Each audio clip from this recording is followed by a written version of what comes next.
consultance depuis maintenant 10 ans. Je travaille chez Computerland depuis 5 ans et je suis le référent au niveau de Computerland pour l'add-on Advanced Finance que je vais vous présenter de ce pas.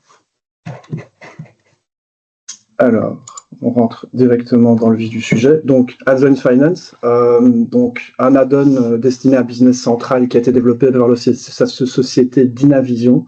Dynavision, donc, qui est un NAV et BC depuis une vingtaine d'années.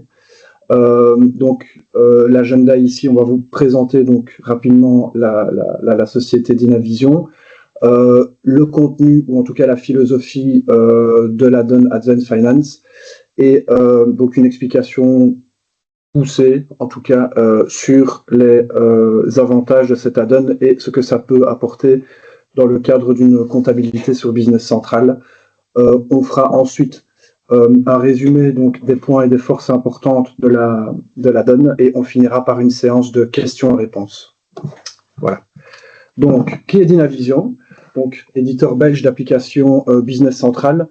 Depuis une vingtaine d'années, donc déjà présent sur Navision. Computerland a développé un partenariat direct, je vais dire, avec cet intégrateur afin de proposer ces solutions, dont Advanced Finance fait partie. Alors, Dynavision, c'est une grande société très présente en Europe avec plus de 2500 clients et toute une série d'applications certifiées qui sont directement disponibles sur l'App Source, donc directement via votre Business Central.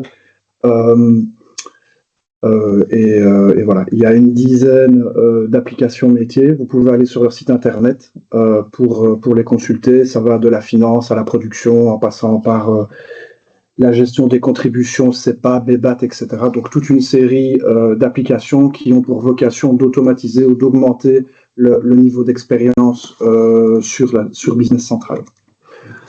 Donc, pour aujourd'hui, qu'est-ce que Advanced Finance? Donc, Advanced Finance, donc c'est un add-on adapté donc aux spécificités belges comptables, dont le but, au final, est d'accélérer les tâches récurrentes, de diminuer au maximum le nombre de clics à effectuer pour une même tâche, et donc dans cette philosophie de gagner du temps, de gagner en productivité, et au final, capable de faire plus avec la même chose, grâce notamment aux améliorations qui sont apportées par l'add-on.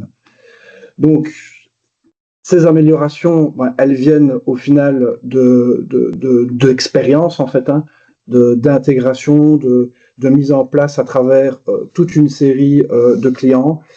Et nous aussi également, dans notre métier, on le constate très souvent, en fait, il y a toute une série de demandes qui sont souvent, qui se répètent, où on se rend compte que sur une certaine fonctionnalité, on pourrait faire mieux.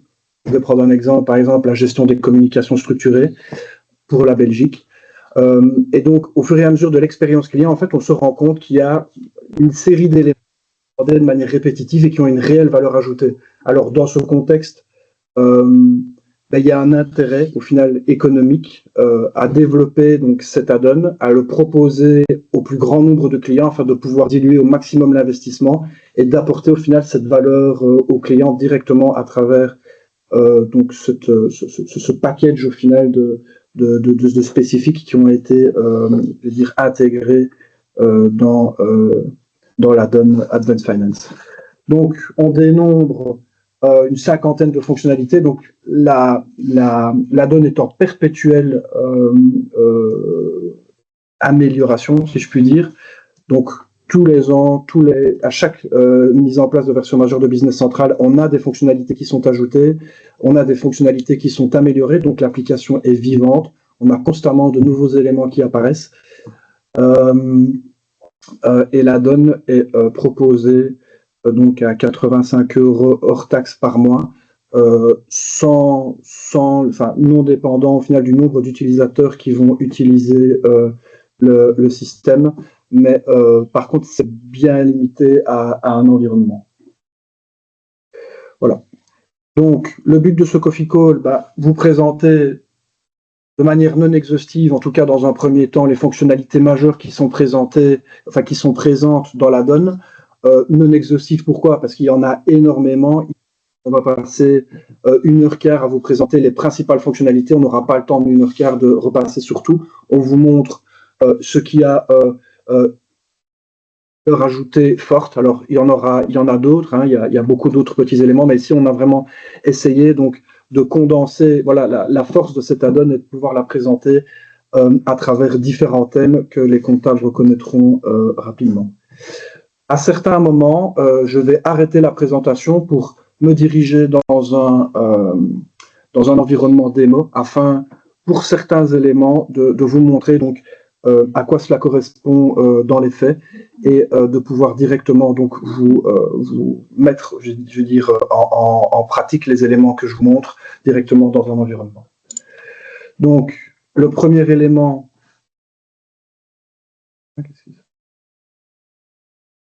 Donc, le premier élément ici sur lequel on va s'attarder, c'est la gestion des paiements. Je vais sortir. Alors, la gestion des paiements, premier élément important qu'on va retrouver dans la donne, donc c'est la gestion des communications structurées. Donc, communication structurée, donc qui est un élément bien connu en Belgique, donc qui permet de faire un lien direct entre une facture ouverte et un compte client. Alors, la communication structurée en Belgique est gérée de manière standard à travers le champ référence de paiement.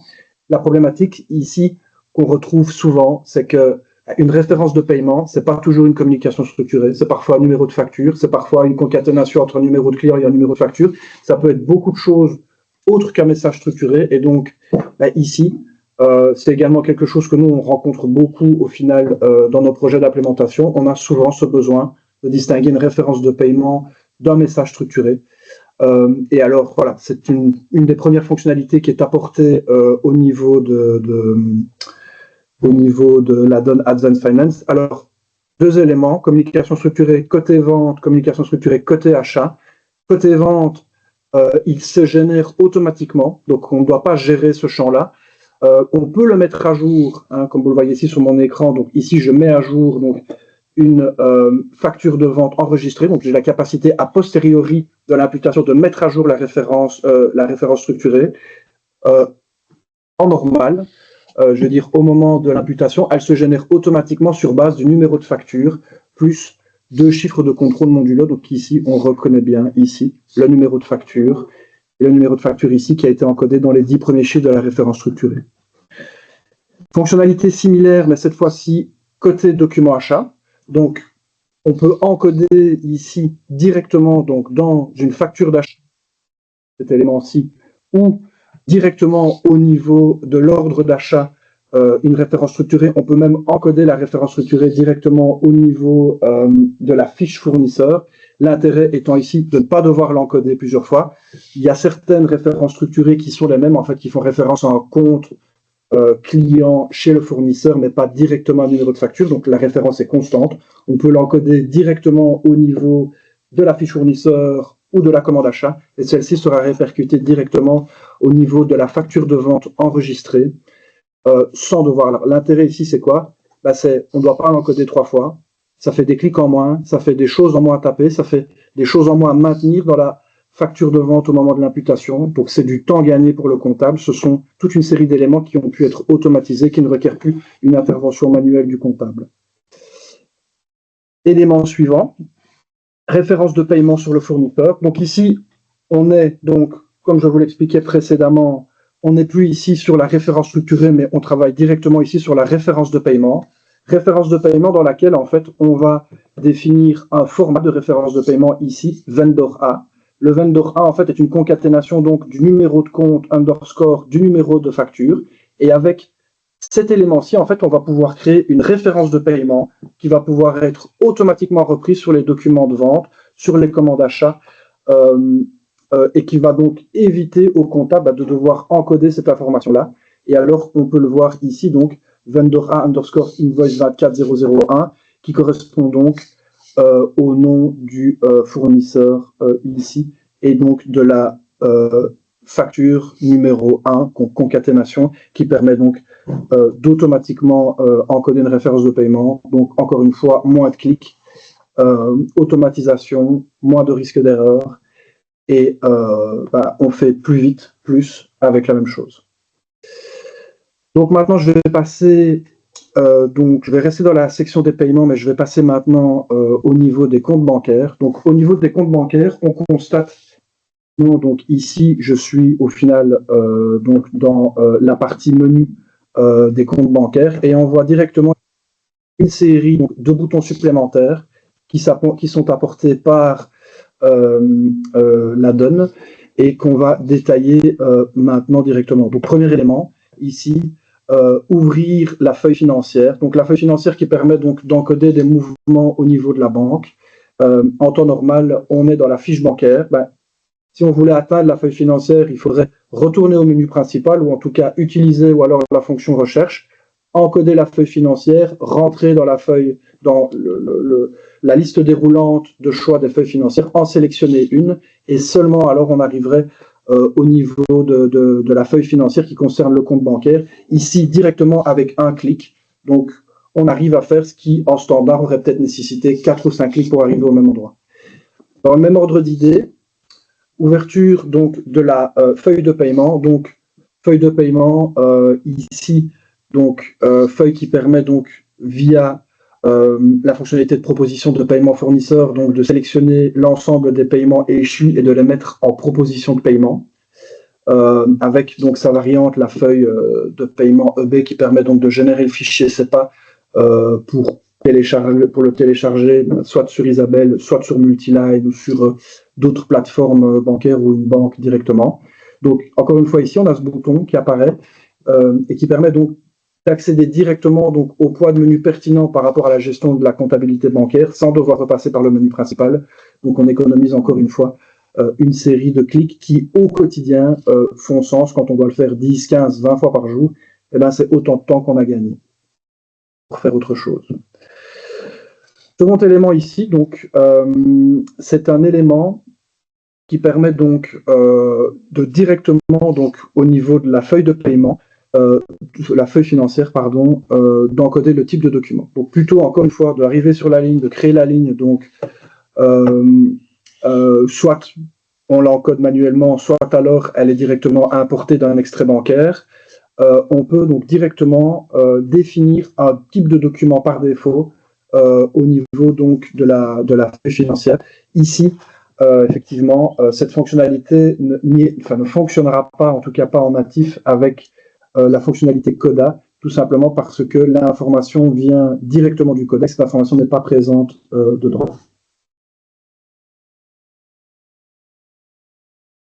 Encore un second élément ici, donc on se retrouve dans la feuille financière. Alors je vais vous le montrer directement après, mais je vais le faire en 2 étapes parce que l'élément suivant aussi, je vais le montrer dans la feuille EB. Donc ici, même philosophie qu'on va retrouver donc dans la liste des comptes bancaires. On est dans la feuille de paiement EB, qui permet de générer donc les exports SEPA pour instruction de paiement vers la plateforme bancaire. On a ici donc toute une série de boutons qui vont permettre d'atteindre en fait les enregistrements connexes qui sont liés donc à la ligne que l'on aura sélectionnée dans la feuille de paiement. Dans ce cas-ci, par exemple ici, je suis donc sur une ligne pour payer donc vraisemblablement une note de crédit à un fournisseur et on voit que donc dans la rubrique associé compte fiche, je peux donc directement accéder à la fiche du fournisseur via ce lien connexe, plutôt que de devoir retenir le numéro de fournisseur, sortir de la feuille, rentrer dans la liste des fournisseurs, effectuer une recherche pour finalement retomber donc sur la fiche fournisseur pertinente. Élément suivant, exactement la même chose, sauf que ici, donc je suis en train de payer donc une note de crédit, donc j'ai généré un paiement ici c'est une ligne de paiement qui va me permettre de payer cette note de crédit au fournisseur. Je peux donc directement via le lien connexe dans la section paiement en fait afficher donc les informations liées au document que je m'apprête à payer. Donc ici totalement c'est pas lié, je vais afficher la ligne de paiement que que je suis en train de préparer dans mon journal, je vais afficher le document que je vais payer donc, à travers ce paiement. Donc, je vais donc mettre fin à mon diaporama et je vais directement rentrer dans le système. Donc, je suis dans le système ici. Je vais rentrer dans la feuille de paiement EB, ici.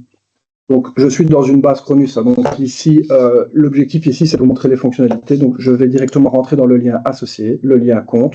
Vous voyez qu'ici, j'ai sélectionné donc la ligne 1 qui est attrait au fournisseur Fabricam pour le paiement d'une facture de 1964 €. Ici, quand je clique sur fiche, directement, j'arrive donc dans la fiche du fournisseur, plutôt que d'être ici, de devoir sortir, de devoir rechercher alors le bouton fournisseur, de rentrer donc dans la fiche fournisseur. Vous voyez quand même, il faut attendre un certain temps de chargement, et puis seulement ici, j'arrive au même endroit.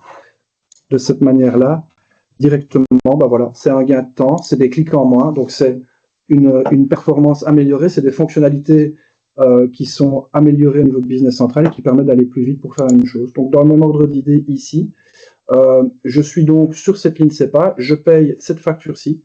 Si je fais afficher le document ici, je peux donc consulter directement la facture d'achat que j'ai mis en paiement. Voilà, si j'ai une question, s'il y a quelque chose, si je souhaite peut-être par exemple mettre à jour un élément sur le document, je peux directement ici, via le bouton mettre à jour, voilà, voir la facture que je vais mettre en paiement, et je peux la voir directement donc dans l'écran pertinent dans lequel je suis en train de travailler.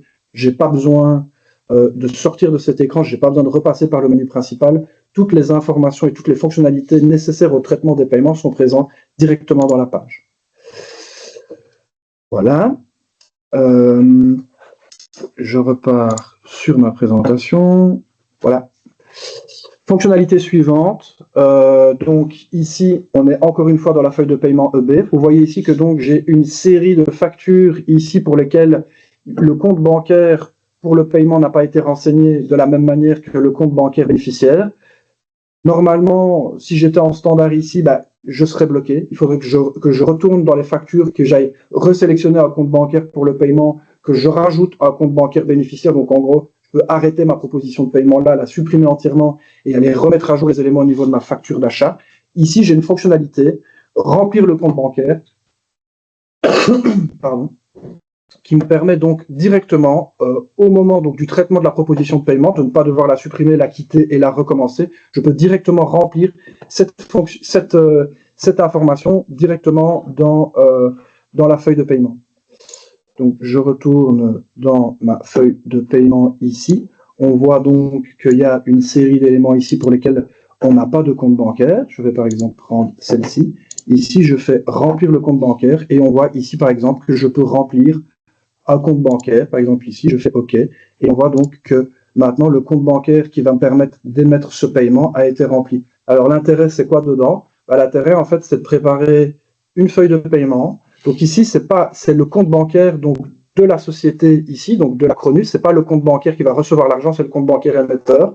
L'intérêt qu'on a ici, c'est qu'en fait, avec une seule proposition de paiement, je peux générer plusieurs instructions de paiement vers le compte bancaire en définissant un protocole d'exportation, en définissant le compte bancaire par la suite, qui va créer un feed sur la feuille de paiement. Je peux générer, donc prendre toutes mes écritures échues, affecter le bon compte bancaire et générer directement les paiements pour 2, 3, 4, 5 comptes bancaires directement, plutôt que de devoir refaire une proposition de paiement pour chacun d'eux, pour chacun d'entre eux. Je retourne dans mon PowerPoint. Voilà. Je continue. Encore une fois ici, donc un nouveau bouton, encore une fois, qui permet donc dans la feuille de paiement EB d'accéder directement à la feuille comptabilité qui va me permettre d'imputer ces paiements. Donc la feuille de paiement EB, on prépare la proposition de paiement, on sélectionne les écritures échues fournisseurs. Éventuellement, on exporte le fichier CEPA pour instruction de paiement vers la plateforme bancaire. Une fois que cela a été fait, on déverse cette feuille de paiement dans une feuille comptabilité pour pouvoir mouvementer les comptes bancaires en comptabilité générale et donc prendre en compte donc ces mouvements. Donc, typiquement, on va donc imputer à un compte 50, on va d'abord imputer donc un compte, voilà, un compte fournisseur qui va mouvementer un compte 44 et qui va en même temps, par exemple, mouvementer un compte 58 pour les virements émis. Et ce bouton-ci, en fait, plutôt que de devoir sortir, rechercher feuille comptabilité, réappuyer sur les boutons, re-rentrer dans la feuille comptable qui permet d'imputer les paiements qui s'appellent en général, qu'on appelle paiement en général, et ben ici, je peux directement, via ce bouton, cliquer, arriver directement donc, dans la feuille pertinente, moins de clics, plus de rapidité, on reste au même endroit, donc c'est-à-dire à l'endroit où on est en train de générer les paiements, et on ne doit pas revenir par le menu principal et retourner dans la page. Fonctionnalité ici, fonctionnalité hyper pertinente et que la plupart des comptables qui sont générés au paiement, qui s'occupent donc de la génération des paiements connaissent, c'est que, imaginons, on est en train de faire une feuille de paiement, on génère la feuille de paiement, on exporte le fichier CEPA, on met le fichier CEPA sur la plateforme Isabelle, et là, par exemple, le système, au moment de l'imputation, se rend compte qu'on a une clé Swift qui n'est pas bonne, on avait un numéro qui était incorrect, on avait une information dans l'instruction CEPA qui n'est pas correcte au regard de la banque, mais qui est pourtant passée au niveau de business central. Et bien ici, s'il faut modifier quelque chose, on est quasiment obligé de supprimer la feuille entière, de réutiliser la fonctionnalité donc, de proposition de paiement fournisseur qui va aller sélectionner les écritures échues et de recréer cette feuille de paiement. Grâce donc à ce fameux bouton Reset Status, hein, donc c'est remettre à zéro le statut de la ligne de paiement, on va pouvoir donc simplement remettre les lignes d'exportation de paiement en statut créé, on va pouvoir modifier les éléments nécessaires et directement dans la foulée réexporter donc la feuille de paiement au format CEPA et donc d'enregistrer, de modifier donc les instructions de paiement et d'enregistrer le paiement sur la plateforme sans devoir tout recommencer. Donc ici, l'intérêt, je dirais, réel, il y a des comptables qui s'occupent de la gestion des paiements et qui connaissent bien cette problématique. Ici, avec un bouton, voilà, au lieu de devoir voilà, rentrer dans des considérations techniques ou de devoir recommencer à zéro, ici, grâce à un simple bouton, on peut remettre la feuille à zéro, effectuer les modifications nécessaires et régénérer le paiement directement. Donc, je vais vous le montrer, également directement. Donc, j'arrête mon diaporama. Je retourne dans ma feuille de paiement. J'exporte les lignes. Alors, comment est-ce que je vais exporter les lignes ici? Ouais, donc, je vais voir si je le fais. Protocole de paiement CEPA, BNP,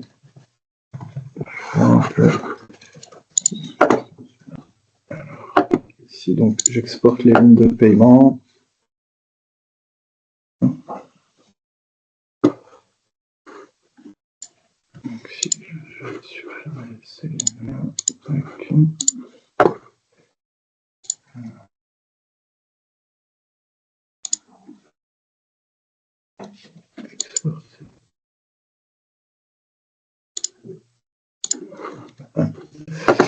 bon, ici, je ne vais pas réussir, à mon avis, à générer parce que je sais pas, il y a des erreurs en plus qui se passent.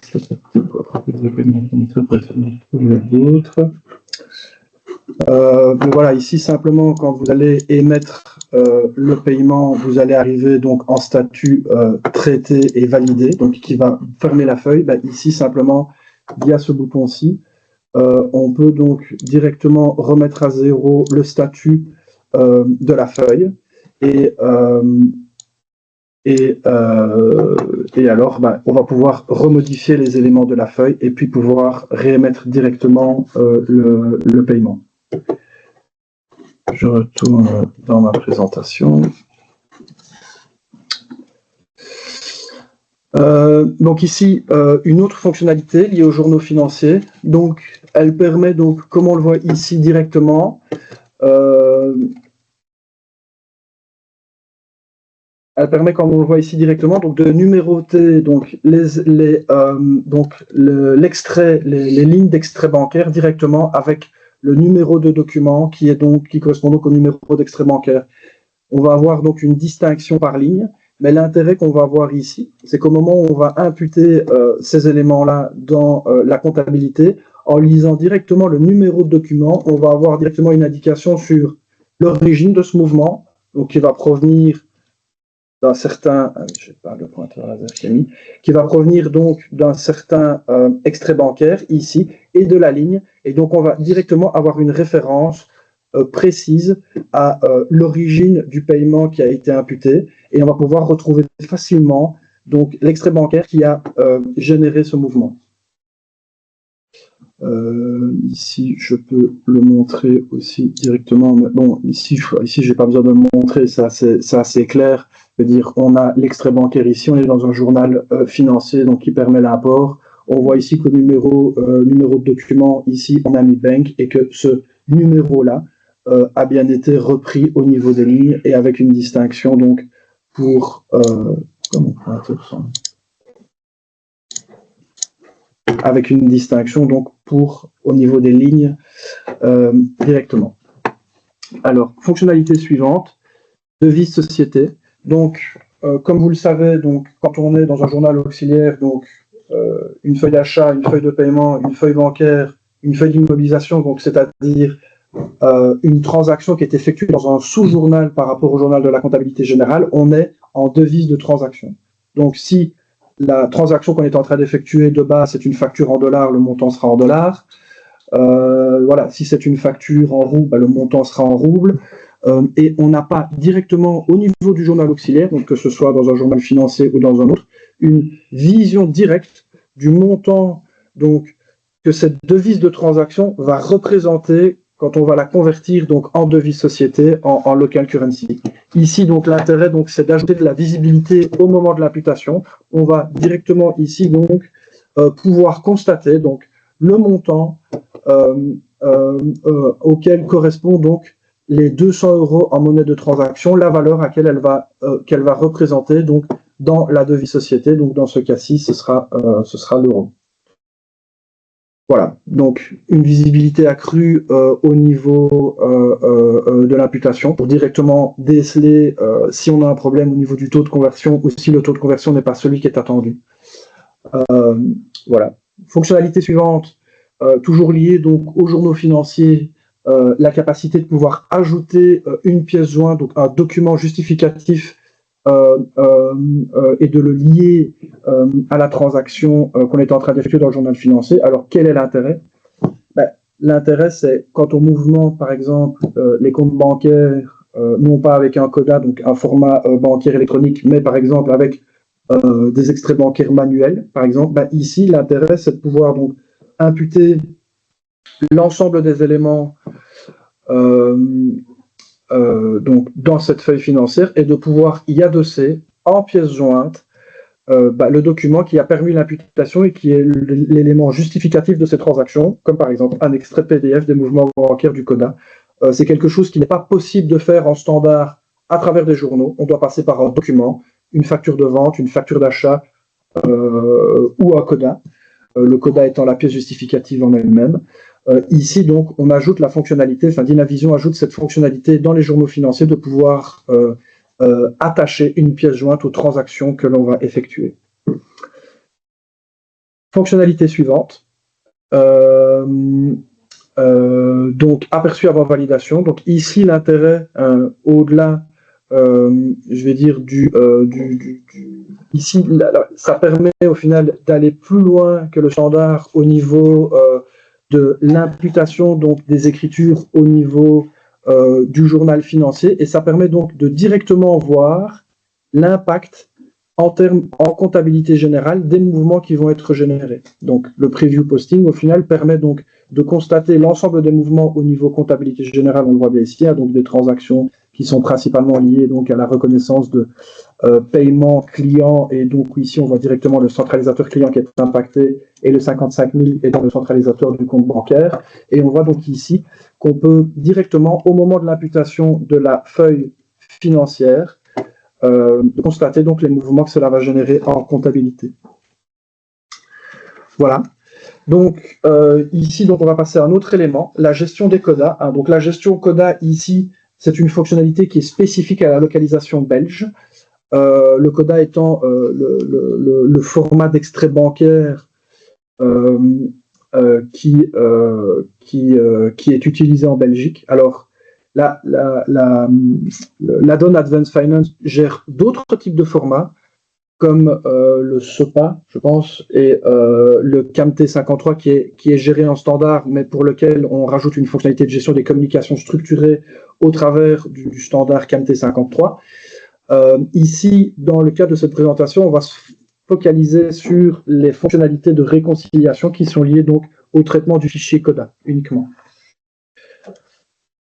Voilà, donc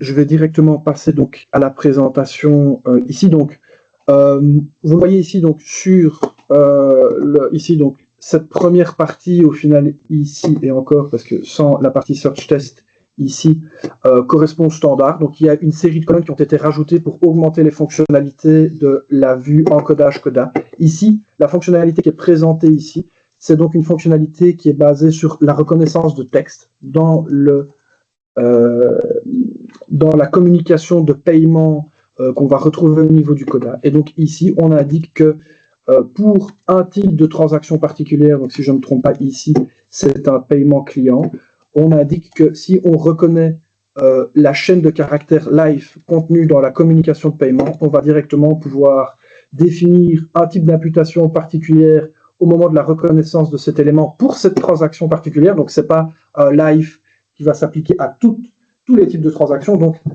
pour rappel, la famille de transactions, ici, la transaction et la catégorie de transaction, elle permet de différencier un paiement client, un paiement fournisseur, un remboursement de prêt, des frais bancaires qui auraient été imputés, un prélèvement par domiciliation. Donc, cette catégorisation, elle permet donc de caractériser l'ensemble des mouvements qu'on va trouver dans le CODA et va permettre pour chacun de ces types de mouvements de définir une imputation particulière. Dans ce cas-ci, donc ici, voilà, on a paramétré que voilà, pour un paiement client, donc catégorie 5.1.0, si pour ce type de catégorie de paiement, on reconnaît donc la chaîne de caractères live, on va définir donc un schéma d'imputation relatif à cette règle. Première fonctionnalité, en tout cas, première fonctionnalité. Deuxième fonctionnalité ici, une fonctionnalité donc qui permet de créer automatiquement des splits.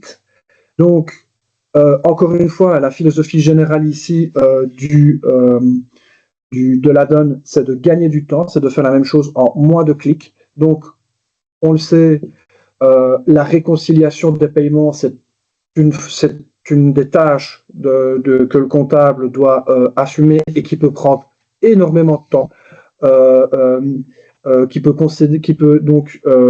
le comptable va devoir donc réconcilier une grande quantité de lignes tous les jours.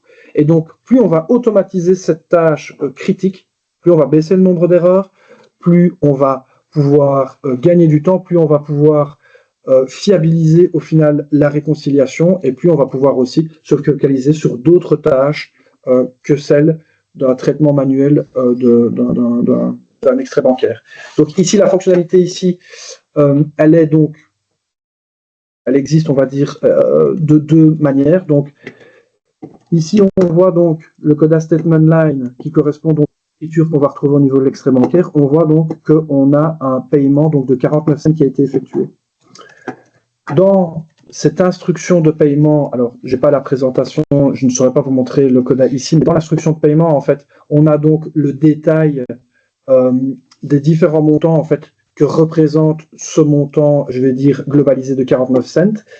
Et donc, on va indiquer au système qu'il doit rechercher la balise AMT, donc dans l'instruction CODA, et également la balise MSC, et qu'à travers donc, ces deux éléments-là, il doit donc nous splitter donc, ces 49 cents. Ici, on voit donc que on a même donc, ici indiqué un montant positif, un montant négatif, et on a donc défini une description, donc cost plus la date du jour, la date de transaction, commission plus la date de transaction. Et donc on voit qu'à partir de cette écriture de 49 cents qui arrive dans l'extrait CODA, eh bien on aura généré deux lignes, donc sur base de ces 49 cents, une ligne de 50 cents pour le coût et une ligne de commission de 1 cent. cet élément de split, donc généré automatiquement, donc sur base de cette instruction ici, qui a été donc paramétrée.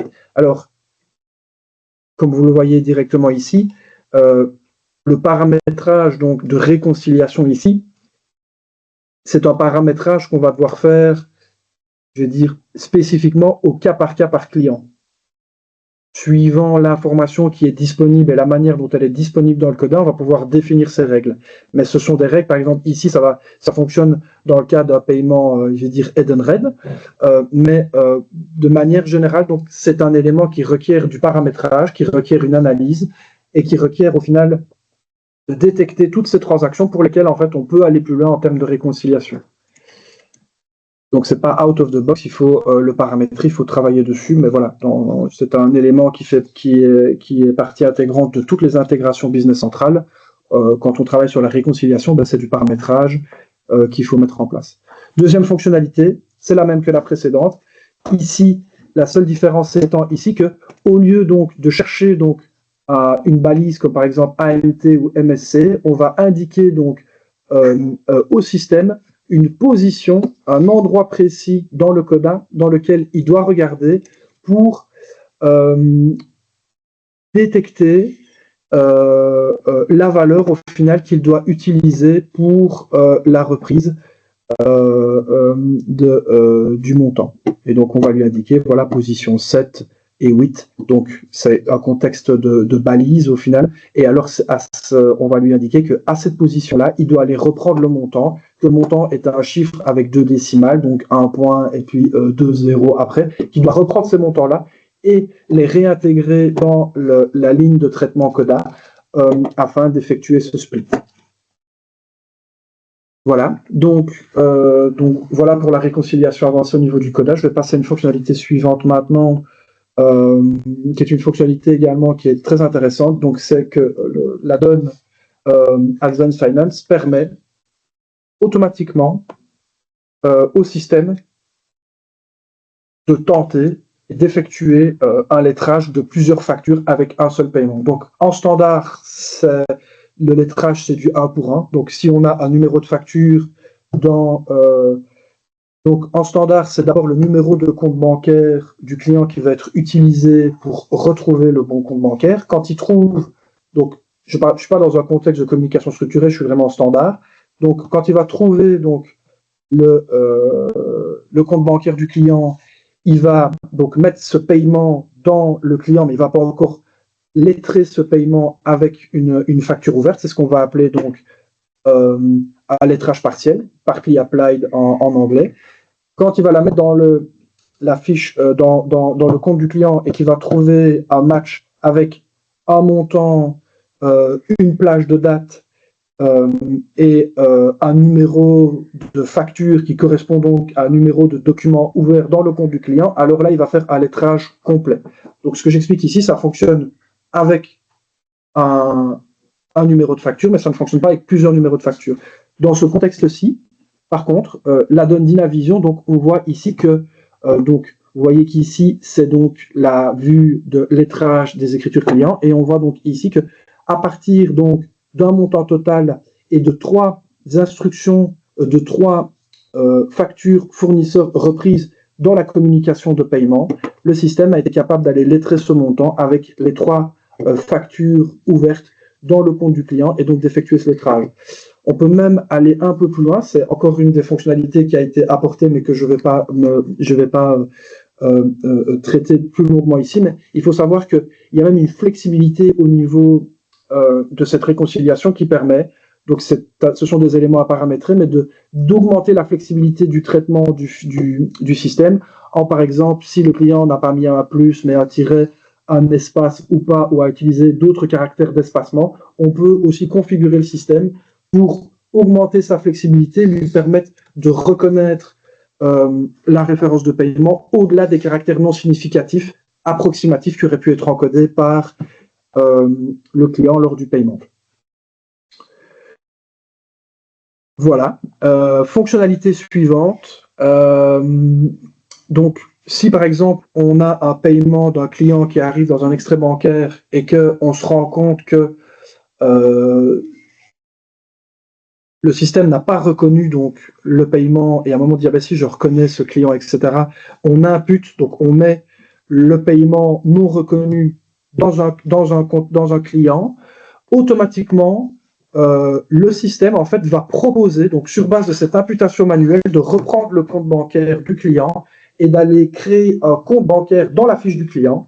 De cette manière-là, la prochaine fois que ce client va payer avec ce compte bancaire, le système reconnaîtra que ce compte bancaire appartient à ce client et va donc mettre le montant du paiement dans le bon compte client. Donc ça veut dire qu'au fur et à mesure qu'on va générer des encodages manuels dans le système en fait va apprendre en fait de ça, il va enrichir sa base de données au fur et à mesure des imputations.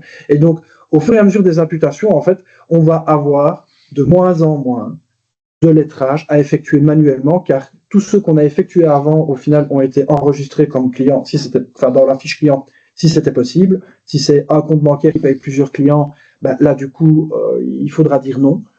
Mais alors, du coup, la fois suivante, on ne devra pas le reletrer manuellement, et donc ce sera encore du temps gagné, c'est encore de la fluidité, de l'automatisation, moins de clics, et donc une meilleure efficience du travail du comptable. Fonctionnalité suivante, archivage des relevés CODA. Donc, comme vous le savez, les relevés CODA sont numérotés annuellement. Donc, quand on arrive le 1er janvier 2026 et qu'on charge le premier extrait bancaire de l'année, bah, le système va dire attention, l'état, le statement 004, ou je ne sais pas lequel c'était, 001 peut-être, existe déjà. Voulez-vous le remplacer? Vous devez mettre oui. La pièce, donc l'extrait bancaire, n'est pas archivable, en tout cas en standard dans le système. Ici, Dynavision ajoute cette fonctionnalité au travers de son add-on et permet donc d'archiver les extraits bancaires, de les maintenir en pièce justificative et de les archiver dans le système pour consultation plus tard. Et donc, on va avoir déjà la capacité de pouvoir garder au travers du temps voilà, cette pièce justificative qui est l'extrait bancaire et de le garder dans le système, et en même temps de ne pas avoir ce dédoublement chaque année où au final on va écraser un extrait bancaire de l'année passée avec l'extrait bancaire de cette année. On va pouvoir archiver l'ensemble des éléments en une fois et les garder dans le système. Fonctionnalité suivante, Isabelle Connect. Donc une fonctionnalité qui est hyper pertinente, je vais dire, dans ce contexte-ci. Déjà, premièrement, parce que Isabelle Connect a un coût. Ce coût étant, je pense que c'est 40 € par mois, quelque chose comme ça. C'est un coût qui dépend au final de la volumétrie, du nombre de comptes, du fait que vous utilisez ou pas des transactions étrangères, etc. Donc c'est pas un fee, c'est un fee qui a quand même, voilà, qui a quand même un certain coût. Alors l'intérêt d'Isabelle Connect, c'est quoi? C'est que directement à partir de Business Central, le système en fait crée une connexion sécurisée entre la plateforme bancaire Isabelle et Business Central, et donc permet d'envoyer automatiquement les lignes de paiement, donc de la feuille de paiement EB directement vers la plateforme, et également via donc le bouton ici qu'on peut voir, d'importer les extraits bancaires directement depuis la plateforme dans le système pour pouvoir les traiter directement. L'intérêt, c'est quoi? S'il n'y avait pas cette fonctionnalité-là, au niveau de la feuille de EB paiement, on doit exporter le fichier CEPA, le garder sur son ordinateur, se connecter à la plateforme Isabelle, rentrer dans le bon compte bancaire, prendre le fichier CEPA, l'encoder, l'importer dans la plateforme, et puis seulement alors on peut la proposer au paiement. Ici, tous ces éléments-là, tout ce flux-là, il est généré en une fois.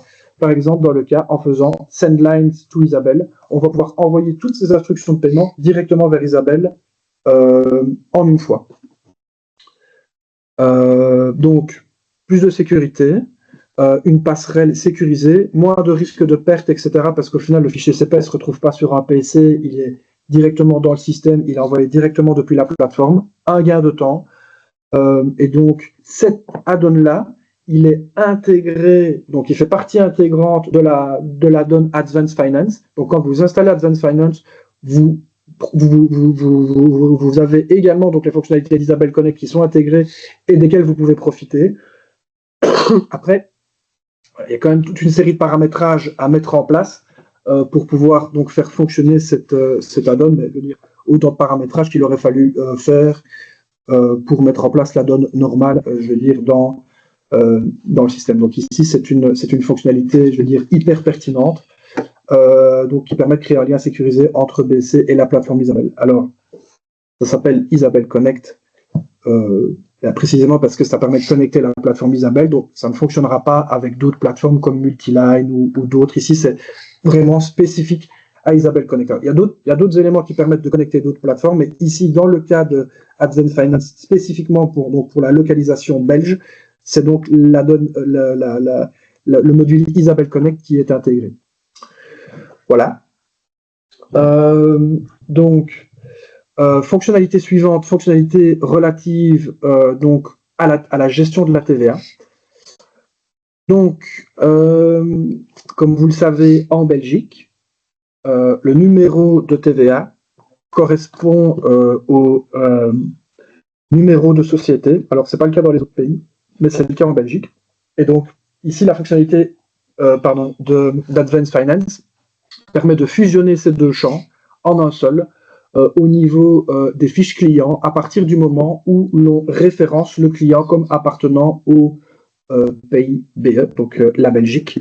On va avoir donc cette fusion entre ces deux champs ici, et on voit également un BTW, donc pour TVA en néerlandais, qui va s'afficher au moment où on va utiliser la coche assujettie à la TVA. Donc ici, directement, en voyant le numéro de TVA / numéro d'entreprise dans la fiche client ou dans la liste des clients, on va pouvoir directement savoir si c'est un client effectivement assujetti à la TVA ou pas, grâce donc à cette information qui est donc intégrée directement dans la fiche via la fusion.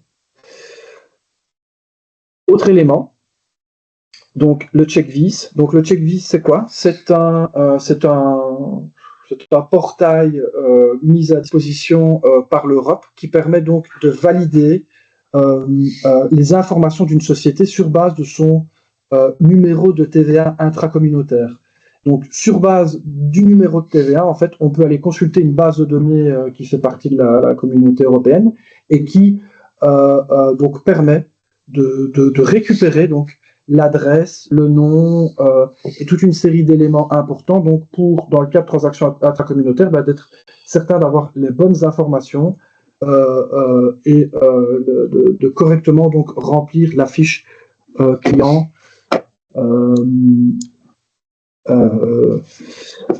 D'encoder la fiche client correctement et d'avoir les bonnes informations en termes d'adresse, etc. Je vais vous montrer directement. Donc, je retourne dans ma feuille de paiement EB. Par exemple, ici, je vais par exemple prendre ici un fournisseur. C'est pas grave. Je vais l'appeler dans ce cas compute comme ça. Je vais même rien mettre. Numéro d'identifiant intracommunautaire ici, je vais mettre. Ouais, j'étais un peu vite. Donc ici.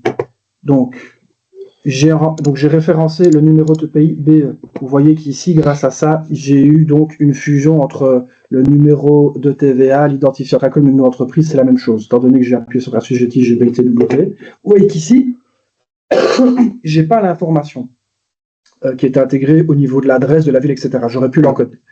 Ici, donc, en passant par le journal d'identification intracom, donc je peux vérifier, donc faire une analyse au final des informations.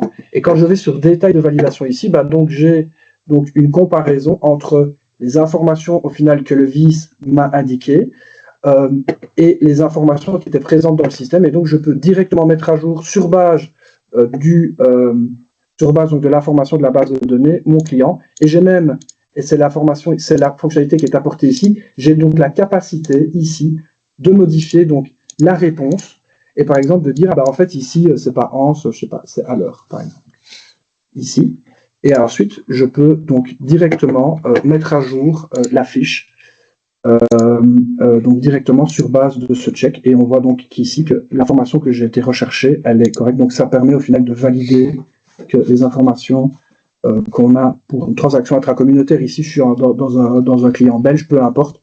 Donc, sont fonctionnels et je peux donc directement modifier donc la réponse que je reçois du checkvis pour l'adapter comme je le souhaite. Voilà.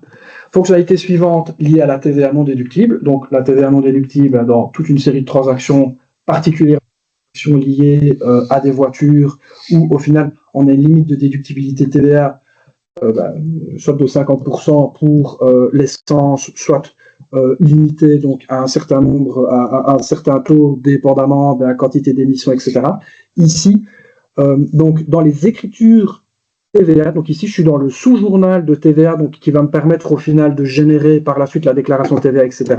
Je peux donc ici, donc la Donna de Finance ajoute deux colonnes supplémentaires qui donc indique directement la part non déductible de la TVA liée à la ligne et la part non déductible de la TVA, mais dans la devise de transaction, donc dans la source currency, la devise de transaction initiale. Cette information-ci, voilà, en standard, elle n'est pas visible. Donc, on voit à la base, on voit le montant de TVA qui a été précalculé, mais on ne voit pas directement ici la part de TVA non déductible. Donc, c'est une information importante qui est ajoutée donc directement ici, qui permet d'avoir plus de visibilité. Par exemple, ici, si j'avais dû avoir cette information-là, j'aurais dû sortir d'ici, reprendre donc le numéro de document, aller reconsulter le numéro de document pour voir, par exemple, pourquoi est-ce que ici, j'ai pas 21% par exemple qui ont été déduits, mais à un autre montant, j'aurais dû le contrôler en allant afficher directement le numéro de document. Ici, en voyant la part non déductible et en faisant la somme, je peux directement contrôler donc que le calcul de TVA était correctement effectué. Voilà. Fonctionnalité suivante, toujours liée à la TVA. Donc ici, on a donc une série de déclarations de boutons supplémentaires qui sont accessibles directement via l'aperçu déclaration TVA et qui vont permettre donc de générer toute une série donc de rapports liés à la déclaration de TVA dans différents cas. Directement à partir de l'aperçu, sans devoir encore une fois quitter donc l'aperçu, repartir dans le menu de déclaration TVA et puis utiliser à chaque fois le bouton ou le rapport pertinent pour générer le rapport déclaratif que l'on souhaite. Ici, les boutons ont été directement ajoutés dans l'aperçu. J'ai encore perdu mon pointeur. Ils sont directement disponibles dans l'aperçu. Et donc ici, par exemple, on voit qu'on a 3 boutons. Un bouton pour l'intervalle, un bouton pour la déclaration VIS et un bouton pour Shop qu'on va expliquer un petit peu plus loin. Donc, une autre fonctionnalité supplémentaire très intéressante qui est mise en place au niveau de la donne, c'est donc la capacité à gérer les unités TVA. Donc, une unité TVA, c'est quoi? C'est une sous-structure d'une société pour laquelle la société principale va rapporter la TVA.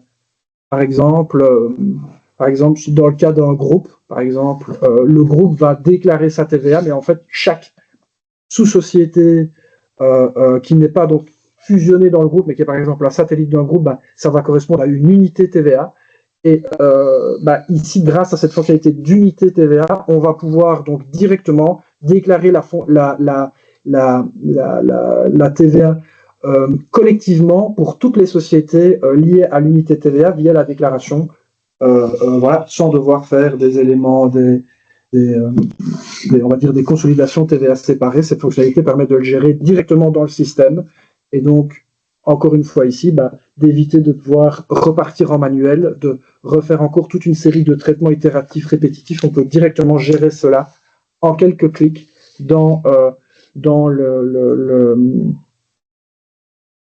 système, voilà, sans traitement manuel. Une autre fonctionnalité ici, très intéressante, que je peux vous montrer, que je vais vous montrer en live directement ici. Donc je vais arrêter mon diaporama. Je vais retourner ici. Donc la fonctionnalité de restriction TVA. Donc c'est quoi? Donc comme vous le savez, on a une limite de TVA, on a une limite de déductibilité. Cette limite de déductibilité, quand on va recevoir, par exemple, un produit d'entretien pour une voiture, c'est un petit peu compliqué de faire le suivi voiture par voiture, plaque d'immatriculation par plaque d'immatriculation, et de savoir quel pourcentage de déductibilité appliquer à quelle voiture? Ben, ici, donc Dynavision, via son add-on Advanced Finance, donc je vais prendre Advanced Finance, donc ajoute un restriction code qui va permettre donc via donc ce code en fait d'imputer directement ou d'encoder au niveau de la ligne un pourcentage de déductibilité limitée sur base de ce code. Je vais montrer directement. Par exemple, donc je vais prendre vraiment, je vais prendre un belge. Est-ce que je vais avoir un belge? Non, je vais prendre computer line. Je vais prendre computer line, on va voir. Donc, je vais faire un nouveau document, je vais faire une facture d'achat. Et par exemple, ma facture d'achat ici, bah, j'ai acheté, je sais pas moi, du lave-glace pour la voiture, peu importe. Je vais aller chercher un compte. J'ai pas de bloc encore. Alors, 61, qu'est-ce que je vais avoir? Produit d'entretien, voilà, lave-glace. Quantité 1, par exemple, un coût unitaire direct, je vais le mettre à 100 € pour présenter ça. Et alors ici, on voit que j'ai un code d'instruction TVA. Alors, typiquement, dans ce cas-ci, donc j'ai encodé donc, une plaque d'immatriculation ici, et qui va me permettre, donc, si je regarde dans la liste, donc j'ai mis une plaque d'immatriculation, j'ai mis une description, et j'ai mis un pourcentage de déductibilité à 65%, de dire, ben voilà, je reçois donc une facture pour cette voiture, j'ai la plaque d'immatriculation. En encodant dans le champ restriction TVA cette plaque d'immatriculation, ben, j'ai directement le pourcentage de TVA non déductible qui va être déduit de cette information ici. Je l'encode. Automatiquement, le pourcentage de TVA non déductible donc, est repris au niveau de ma ligne sur base donc, de ce code de restriction TVA. Et on voit donc bien ici que j'ai un montant ici qui est directement, alors ici le paramétrage est fait de dire que ce montant ici que je mets est un montant TTC, donc c'est pour ça qu'ici il va donc en déduction du montant ici, j'aurais dû utiliser peut-être le montant hors taxe, mais ça c'est juste un paramétrage. Et voilà, juste pour indiquer donc ici, il a bien donc retranché donc la part non déductible et il l'a rajouté donc dans le total hors taxe directement grâce à ce code de restriction. Donc, plutôt que de devoir dédoubler tous les comptes de frais, services et biens divers par limite de déductibilité pour l'encoder au niveau du compte général ou du devoir utiliser un axe analytique pour le suivi, ou voilà, toute une autre série de choses, ici, facilement, grâce au code de restriction TVA, on peut directement donc, maintenir l'information de la limite de déductibilité sur base donc, d'un code qu'on encode ici directement. Je retourne dans ma présentation. Et d'ailleurs, ici dans ma présentation, vous pouvez voir donc ici que voilà, c'est plus donc on a paramétré le système pour que le coût unitaire encodé soit pas un coût unitaire TTC mais hors taxe. Donc 1000 € plus 210 €, donc fait donc normalement en total TVA 210 €, donc 1000 plus 21%. Et on voit donc bien ici que il a repris 65% de ce montant, il l'a réintégré dans la base hors TVA. Et dans le montant total TVA, il n'a repris que 35% du montant. Voilà. Fonctionnalité suivante maintenant, qui est donc plus une fonctionnalité liée au reporting, donc liée donc à la fiche 281.5. Donc la fiche 281.5, c'est une obligation fiscale belge, donc c'est applicable uniquement en Belgique. Qui donc permet de déclarer les commissions, courtage et honoraires qui ont été payés à des tiers.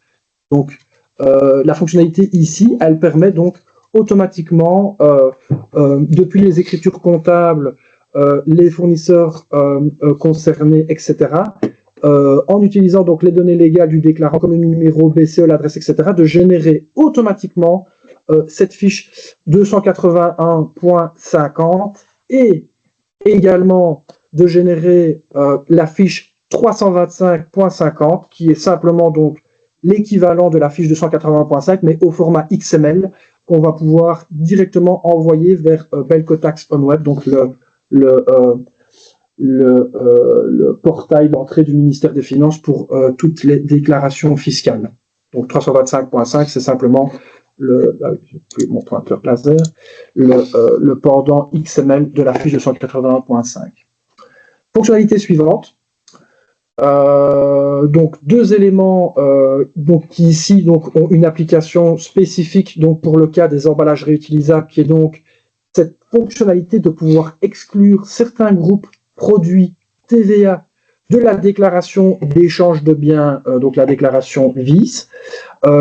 Donc ici, par exemple, dans le cas d'emballages réutilisables, les emballages réutilisables, donc ce sont des éléments, donc des consignes, des emballages consignés, etc., qui ne doivent pas en fait faire partie de la déclaration d'échange de biens parce qu'ils ne constituent pas une livraison de biens au sens intracommunautaire.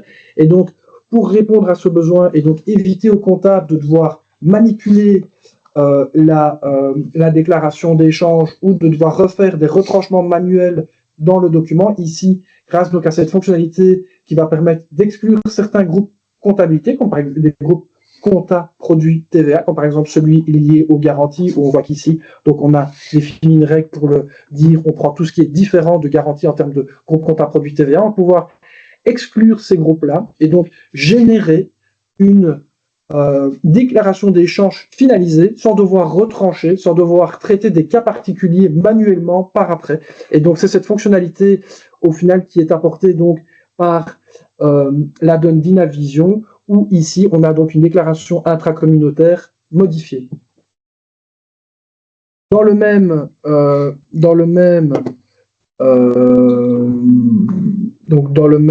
rapport d'idées, même fonctionnalité, mais cette fois-ci au niveau donc de la déclaration TVA, où encore une fois ici, on va pouvoir exclure certains groupes compta TVA, donc pas des groupes compta produit TVA, ici des groupes compta TVA. C'est le même, mais dans le paramétrage, c'est pas la même chose. On fait souvent du 1 pour 1, mais c'est quand même pas la même chose. Et donc ici, on va pouvoir exclure donc une série de groupes comptabilité TVA du listing annuel. Et donc, par exemple, d'exclure, par exemple, certains articles consignés ou, par exemple, certaines transactions intra-groupes, par exemple, qui n'ont pas lieu de générer une déclaration TVA, une imputation au niveau du listing TVA annuel. Voilà. Alors, troisième fonctionnalité ici, fonctionnalité donc de la déclaration One Stop Shop. Donc, la déclaration One Stop Shop, c'est quoi? C'est une déclaration TVA où en fait on va déclarer donc les ventes B2C, donc les ventes aux clients finaux non assujettis. Et en fait, pourquoi est-ce qu'on l'appelle One Stop Shop? Ben, c'est parce qu'en fait, c'est une plateforme qui est donc mise en place par l'Union européenne et qui permet en fait, via un seul portail, via un seul point d'entrée, de déclarer l'ensemble des transactions nationales à destination de clients finaux non assujettis avec un seul point d'entrée. Je vais prendre un exemple un peu bateau. Ben voilà, si on est Amazon, et que on doit déclarer donc on doit faire la déclaration donc de TVA dans chacun des pays dans lesquels on a vendu, on va devoir faire autant de déclarations TVA qu'il y a de pays dans la communauté européenne. Ici, à travers un seul portail, on peut déclarer l'ensemble donc de ces déclarations TVA via un seul endroit.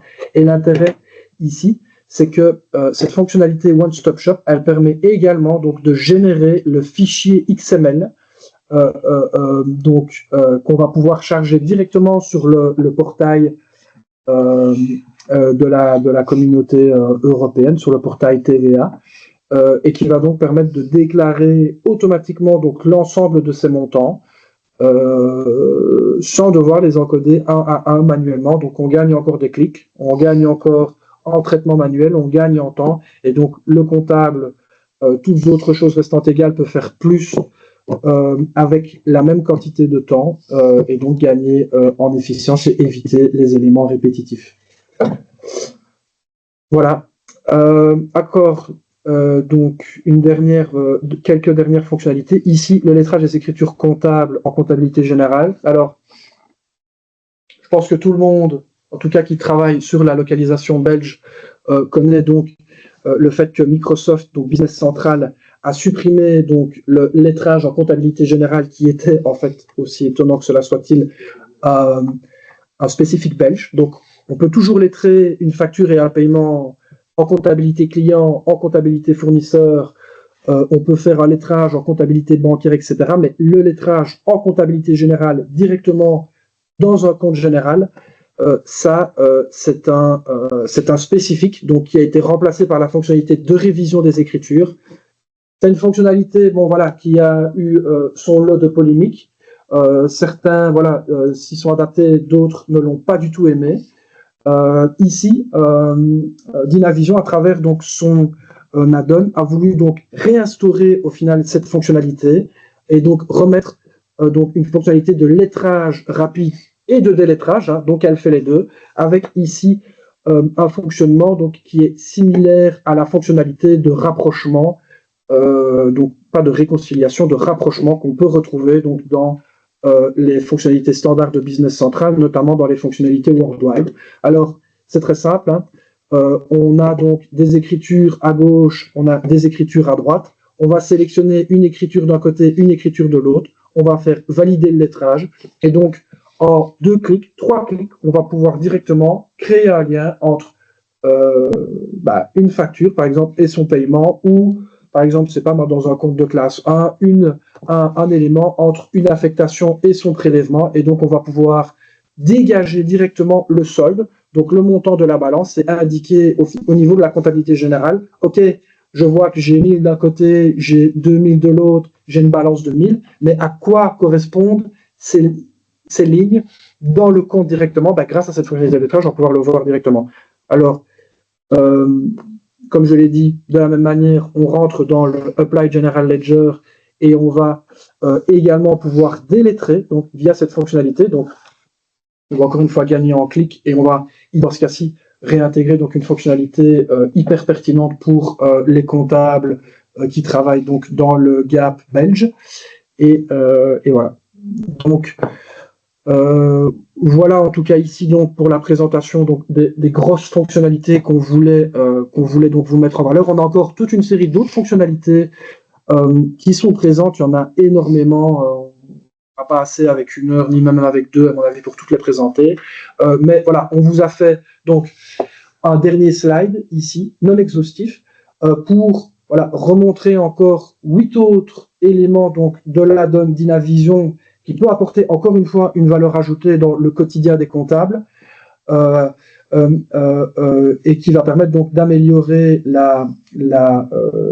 l'expérience utilisateur au niveau de Business Central. Génération automatique du SWIFT. Donc, quand vous encodez un compte bancaire dans une fiche client ou une fiche fournisseur, vous devez encoder le BIC, donc qui est un caractère à 8 chiffres qui permet d'identifier la banque.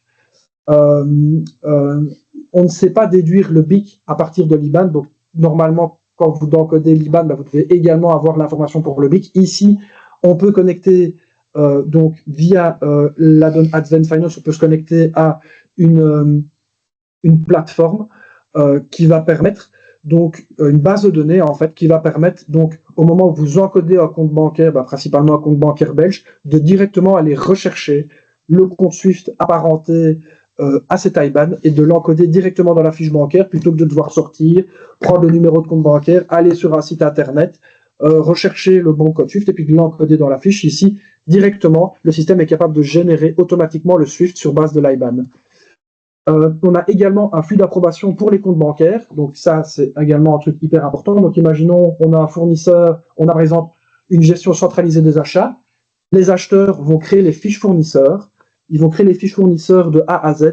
Et en fait, ici, donc, on peut donc créer un flux d'approbation sur le compte bancaire. Donc, c'est-à-dire l'acheteur, il va encoder la fiche. Il va encoder les informations spéciales de la banque. Mais pour pouvoir utiliser ce fournisseur dans le cadre d'un paiement, etc., et donc d'utiliser son compte bancaire, on va pouvoir conditionner cet élément-là à une validation et par exemple demander à un comptable de valider que le compte bancaire a été correctement encodé avant qu'on puisse l'utiliser. Également, dans le même ordre d'idée, on peut aussi avoir un flux d'approbation sur les propositions de paiement. Donc, on génère la feuille de paiement, on la prépare, etc.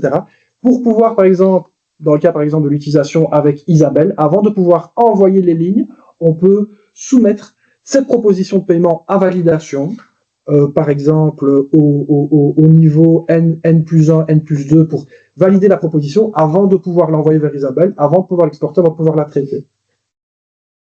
dans le même ordre, enfin, c'est un ordre d'idée différent. Le troisième point, donc la désactivation de l'export des lignes comptables à la validation de la feuille de paiement EB, ça veut dire quoi? Dans le cas où vous n'utilisez pas un compte d'attente et que vous souhaitez donc envoyer donc vos paiements vers la banque, mais vous souhaitez par exemple que ce soit le CODA, l'import de l'extrait bancaire qui mouvemente et qui génère au final des paiements, et donc vous prenez au final en compte les paiements que vous avez émis au moment où ils sont imputés au niveau de votre extrait bancaire et non pas au moment où vous les émettez dans votre comptabilité générale, vous pouvez désactiver l'export des lignes comptables à validation de la feuille EB. Donc la feuille EB, dans ce cas-ci, ne servira qu'à générer le fichier CEPA sans imputer la comptabilité.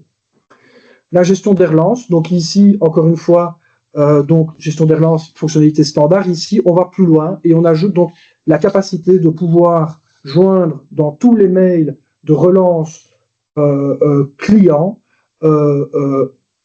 joindre la facture en PDF à chaque email de relance en masse de manière automatique. Donc, on va pouvoir envoyer un mail.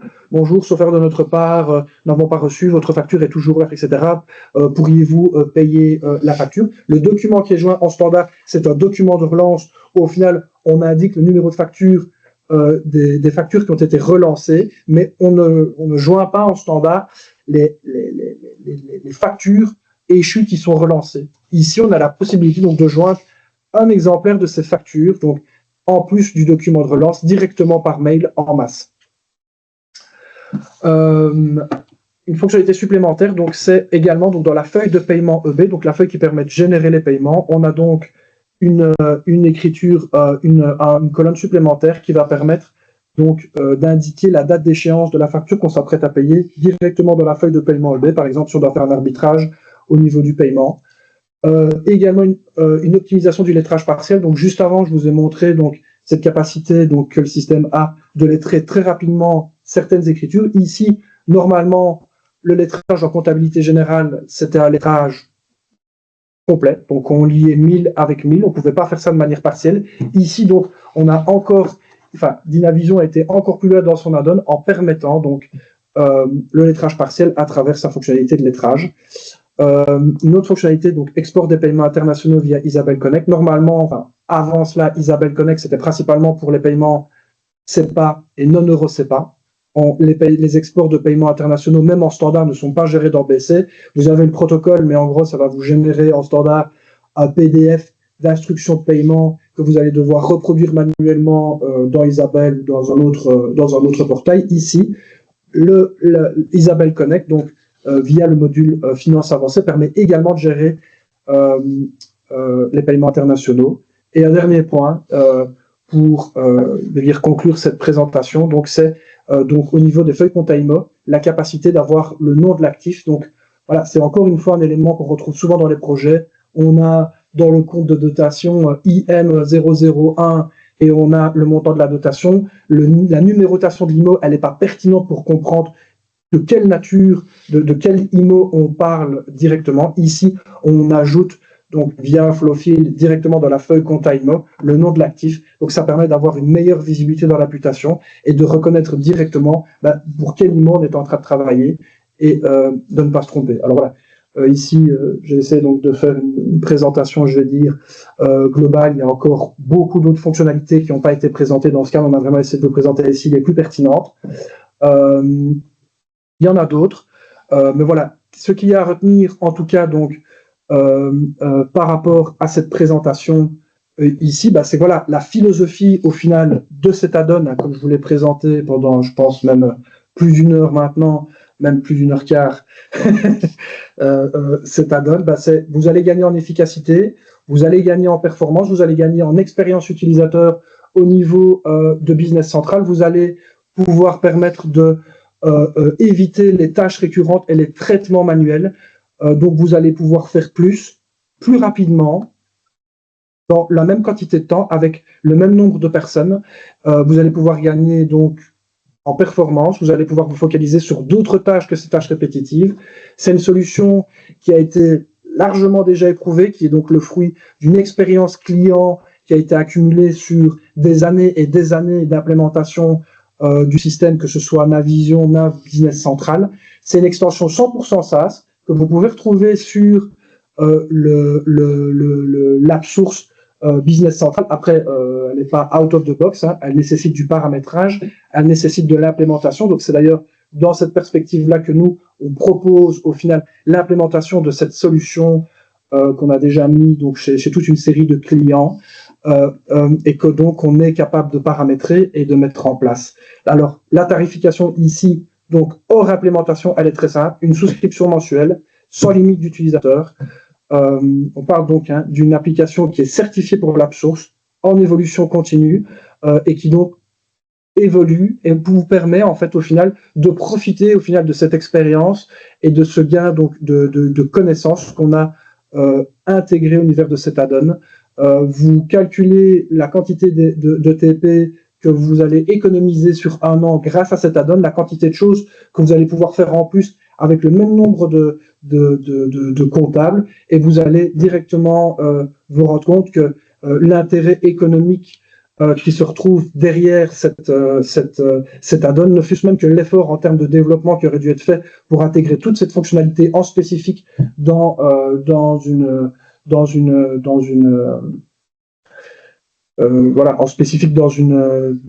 intégration, l'intérêt au final d'installer cet add-on, il fait sens et même énormément sens.